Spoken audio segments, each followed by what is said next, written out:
Pour commencer, on est parti en tracteur avec une hache et une bêche. Et voilà. Alors, on a essayé sur une petite parcelle, je dégageais l'arbre et mon mari avec la hache. Allez, on a fait dans notre soirée, on a peut-être abattu 3 arbres quand même. En plus quand même. J'ai semé de l'orge de printemps et cette orge de printemps a poussé là, merveilleusement Mon beau-père qui suivait ça avec intérêt, il était émerveillé de cette orge. Ah oui, tous les jours il allait voir. Tous les Une jours. orge propre, évidemment, et dans puis un qui sol était neuf. très très vigoureuse. Alors aussitôt j'ai compris qu'on pouvait se trouver des terrains comme ça. J'ai acheté des bois.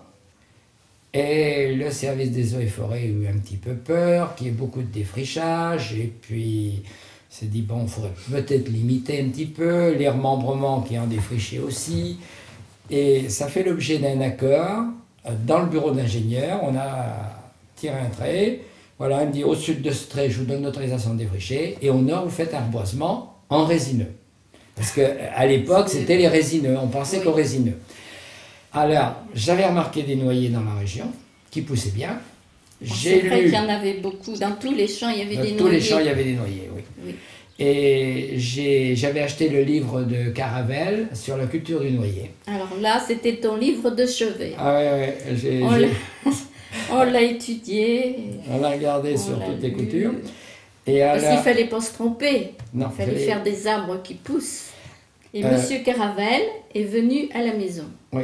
On lui a montré nos parcelles. Il était enchanté. Et alors, quand il a vu son livre dans l'état que tu l'avais mis à force il était très flatté. Il était très flatté. Et là, vraiment, il nous a encouragés. Je me suis dit, l'appareil à désherber fait une rampe de 12 mètres. Je vais faire des rangs à 14 mètres, ce qui paraissait énorme pour le service des eaux et forêts. Mais pour moi, ça m'arrangeait. L'intérêt que je trouvais, d'une part, j'avais 2 ans de culture comme ça. Ensuite, le noyer, je voyais que c'était un arbre d'avenir, parce que c'est un bois de valeur.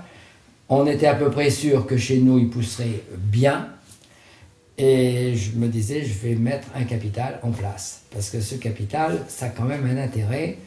Que j'avais souvent besoin de faire des emprunts. Et puis, je me suis rendu compte que le banquier, il aimait bien qu'il y ait du capital pour contrebalancer l'emprunt. Voilà le début de l'histoire.